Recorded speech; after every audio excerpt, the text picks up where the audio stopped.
కుక్క మరియు తన ప్రతిబింబం. ఒకరోజు ఒక గ్రామంలో ఒక చిన్న కుక్క ఉండేది.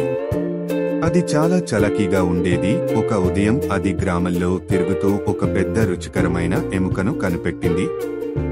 వెంటనే తీసుకుని నోట్లో పట్టుకుని చాలా సంతోషంగా అడవిలోకి నడిచింది. అది నదిపై ఉన్న ఒక వంతెన వద్దకు వచ్చింది. వంతెనపై నడుస్తూ అది కింద నీటిలో చూసింది. నీటిలో తన ప్రతిబింబాన్ని చూసింది, కాని అది మరో కుక్కగా అనుకుంది.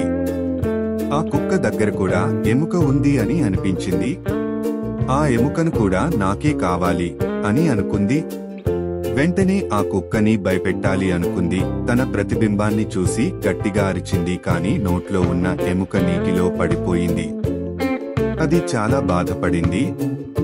ప్రతిబింబమని తెలుసుకున్నప్పుడు తాను దురాశ వల్ల ఎముకను కోల్పోయినట్లు తెలిసింది.